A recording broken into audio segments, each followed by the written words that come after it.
Bonjour les amis, bonjour YouTube, c'est Inès. J'espère que vous allez bien. Moi de mon côté ça va, donc voilà. Je suis encore ici pour une nouvelle vidéo, ici chez Inès Daily Life.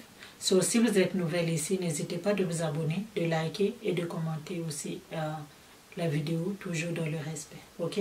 Donc moi ici je partage mon opinion, je n'ai pas de facts, mais je partage seulement par rapport à ce que je vois autour de moi. Ok? Donc voilà, aujourd'hui je suis ici pour partager quelque chose qui se passe souvent dans nos communautés et les gens souvent en parlent, mais doucement seulement à la cuisine, mais pas, comme ça là. Ok, j'aimerais parler des mariages, les mariages de nos jeunes enfants, le mariage de nos jeunes enfants. Je vois beaucoup d'enfants qui vont en mariage, surtout dans les communautés congolaises ici, on voit beaucoup d'enfants, beaucoup de mariages des jeunes enfants. Je ne sais pas, peut-être que c'est une bonne chose, mais peut-être pas. Mais qu'est-ce que moi je vois autour? C'est des lamentations seulement.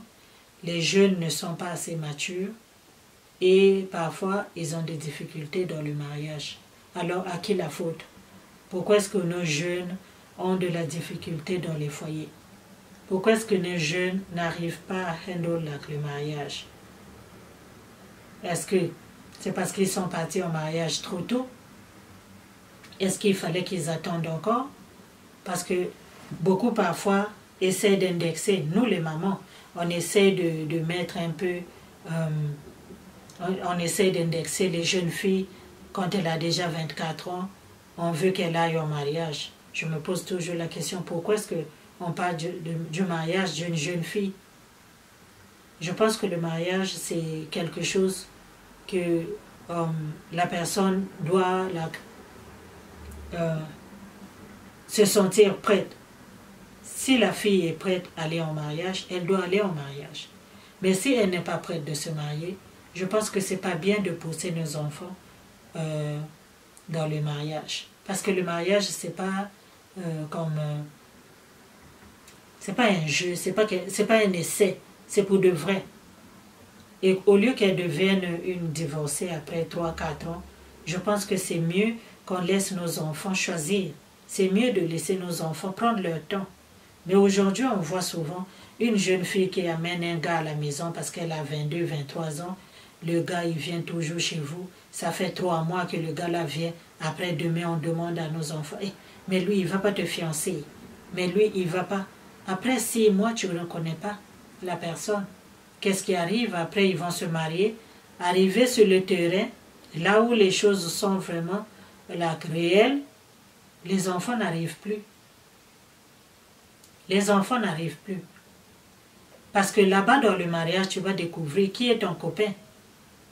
Tu vas découvrir la vraie personnalité de cette personne-là. Vous allez vous découvrir. Donc, soit le gars ne va plus te sentir, soit c'est la fille qui ne va plus sentir le gars. Mais à qui la faute? Je pense que nous les mères, nous avons une part de responsabilité envers les échecs qui sont en train de subir nos enfants dans les foyers. Parce qu'après quelques années, les enfants sont fatigués d'être dans ce couple-là. Mais qui l'a envoyé dans le couple? C'est nous les mamans.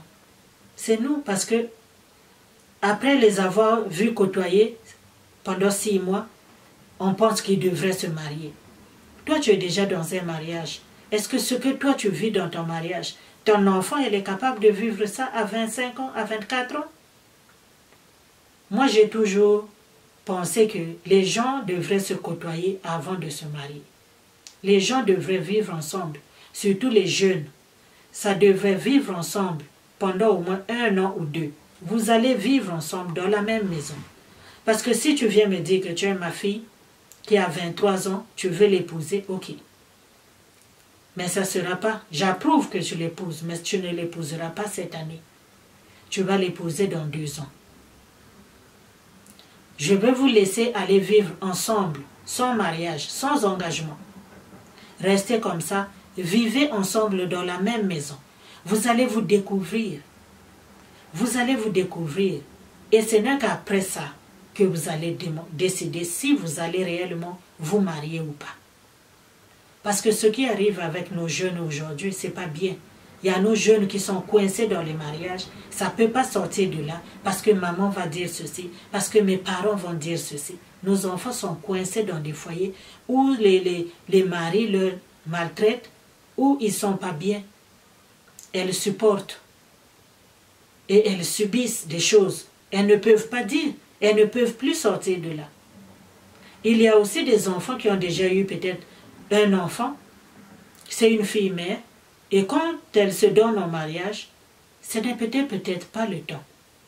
Donc vraiment, nous les mamans, moi j'aimerais tirer vraiment nos oreilles à nous les mamans. Ne laissons pas nos enfants dans cette pression-là du mariage. Le mariage, c'est lourd. Le mariage, c'est lourd. C'est pas léger, c'est pas facile. Le mariage, c'est fait pour les gens qui ont des nerfs solides. Nos enfants ne sont peut-être pas matures pour le mariage. Alors quand ça arrive là-bas, les enfants subissent. Beaucoup trouvent que parce qu'ils ont été ensemble pendant 2 ans, 3 ans, et puis ça n'a pas marché, les gens font de ça comme un sujet de moquerie.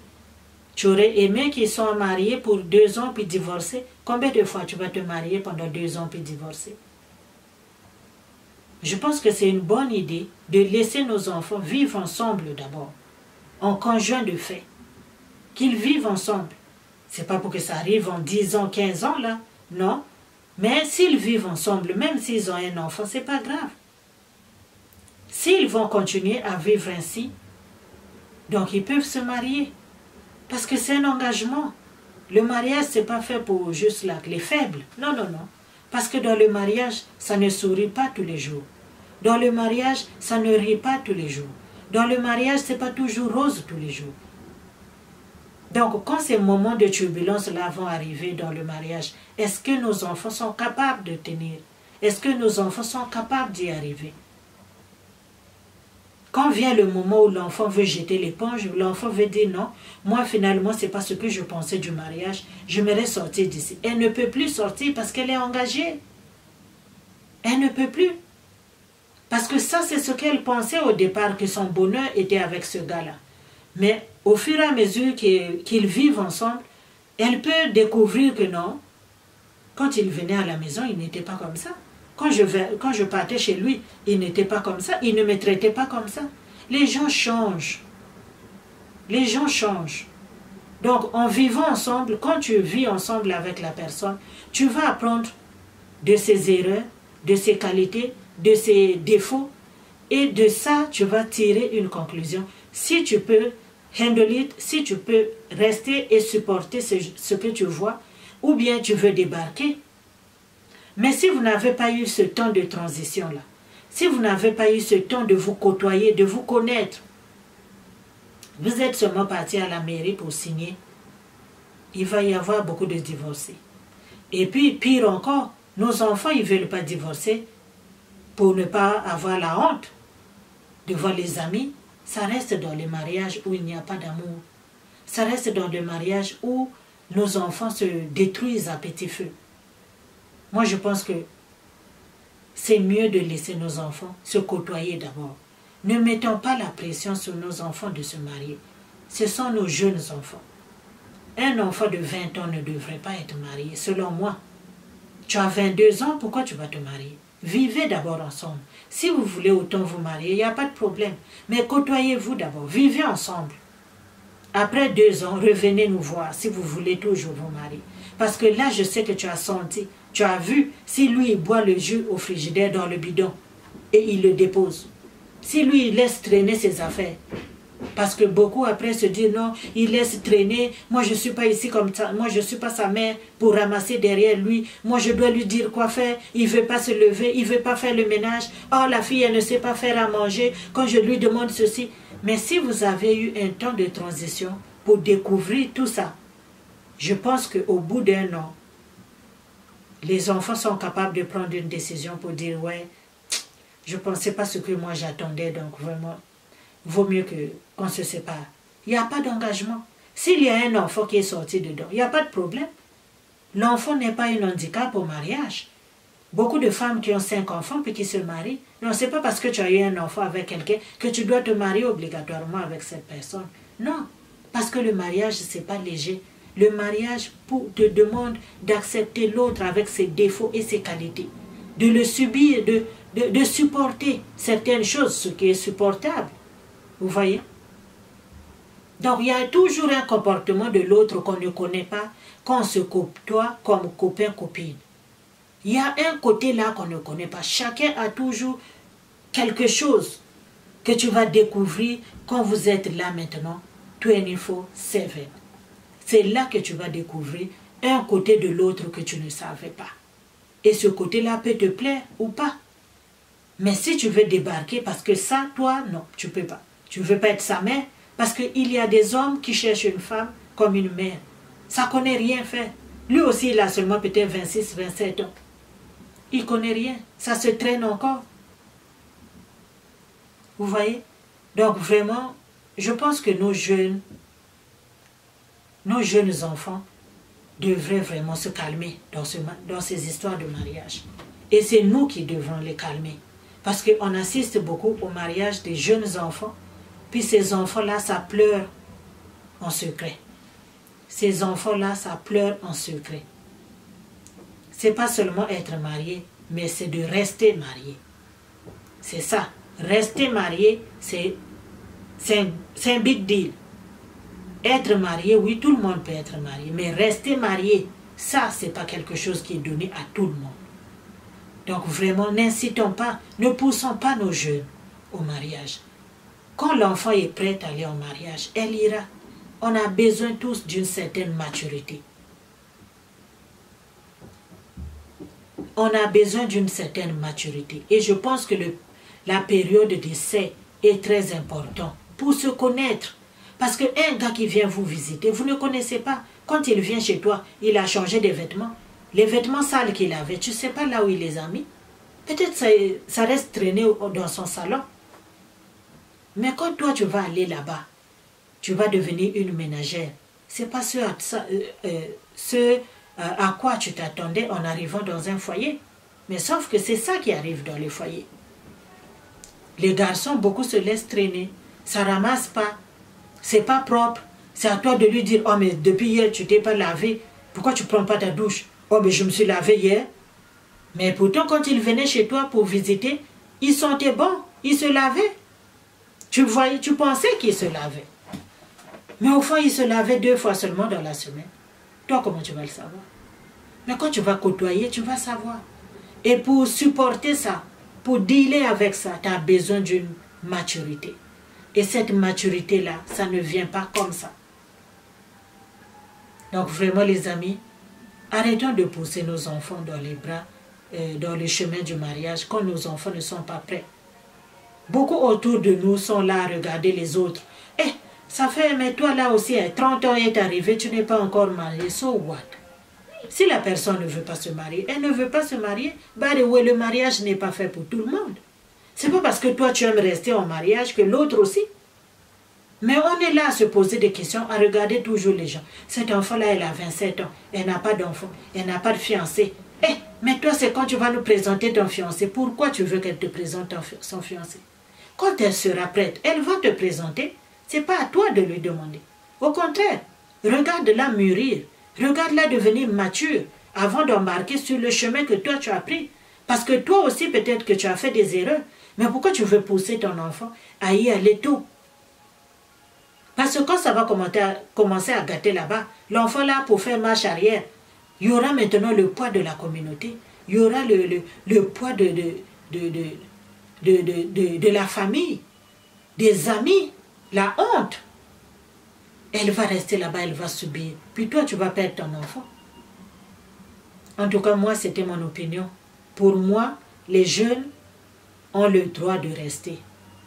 Jusqu'au jour où ils se sentent matures, ils se sentent prêts à partir au mariage. Là, ils peuvent partir. Mais moi, je préfère voir 2 enfants habiter ensemble. Tu as 23 ans, il a 28 ans. Restez d'abord ensemble. Quand il aura 30 ans, toi, tu auras 27 ans. Vous allez vous marier. Parce que quand vous vous côtoyez là, vous vous voyez. C'est maintenant après que tu vas dire, eh ouais, ok, ça je peux supporter, ça je peux supporter, mais ça, je ne peux pas supporter. Parce qu'on ne change pas l'homme. Hein. L'homme est l'homme. L'homme est tel qu'il est. Tu ne peux pas le changer. Il peut s'améliorer, mais il ne changera pas. Alors c'est à toi de voir si tu veux rester pour supporter ça ou tu veux partir. Mais si tu es déjà marié, partir, ça devient difficile. Sinon, les gens vont dire, hey, ça fait même pas 2 ans que tu es parti en mariage, tu as déjà fini. Ah, mais qu'est-ce qui s'est passé? Mais celle-là, on l'a retournée. Vous voyez? Mais par contre, si tu retournes chez tes parents, tu n'as pas été marié, tu peux toujours tenter une autre expérience. On ne sait jamais. Tu n'es pas obligé de rester coincé dans un mariage où il n'y a pas de bonheur, où tu ne souris pas, où tu découvres que tu deviens une mère pour la personne, où tu deviens une femme de ménage, où tu deviens une femme de maison, je ne sais pas. Laissons les enfants le choix de choisir, de décider. Arrêtons de pousser nos jeunes enfants. Ma fille a 23 ans. Si elle ne veut pas aller au mariage, je ne la pousserai pas au mariage. Arrêtons de regarder les enfants des autres, même dans les fêtes. Quand vous vous rencontrez dans les fêtes, hey, tu as 26 ans, mais on n'a pas encore vu ton fiancé. Pourquoi vous parlez comme ça, vous les mamans? Surtout vous les mamans congolaises. Oui, vous les mamans congolaises. Vous parlez comme ça. Vous aimez bien faire ce genre de remarques sur les enfants des autres. Eh, mais tu as déjà un enfant. C'est quand le mariage? Pourquoi ça te regarde? Pourquoi vous voulez toujours savoir ce qui se passe chez les gens? L'enfant de l'autre n'est pas ton enfant. Tu vois cet enfant-là dans une fête, c'est toi qui demandes, c'est quand ton fiancé? C'est quand on va voir ton fiancé? Eh, mais nous on ne va pas danser. Eh, mais nous on ne va pas mettre nos robes. Mets ta robe pour trouver une soirée où tu vas aller. Mais ne pousse pas l'enfant de l'autre dans un mariage malheureux où elle va pleurer chaque jour quand elle n'est pas prête. Arrêtons de faire ce genre de remarques aux enfants. Parce que je vois beaucoup dans des fêtes. Les femmes assises là, quand l'enfant passe, hey, c'est l'enfant d'un tel, mais elle n'a pas encore de fiancé. Elle a 23 ans. Mais c'est quand tu vas nous présenter ton fiancé. Où est ton problème, maman Kongusa? Arrêtez ça, les mamans. Ok? Parce que vous poussez les enfants au malheur. Vous détruisez vos propres filles. Donc, laissons nos enfants décider. Quand elles sont bien prêtes, elles sont matures pour aller supporter les hauts et les bas du mariage. Là, elles vont partir en mariage. Donc voilà, moi c'est tout ce que j'avais à partager avec vous. J'espère que cette vidéo vous a plu. N'hésitez pas de la partager, de la liker, de vous abonner aussi sur ma chaîne si jamais ce n'est pas encore fait. Donc voilà, restez chez vous, restez safe. On se dit à la prochaine vidéo. Bye bye.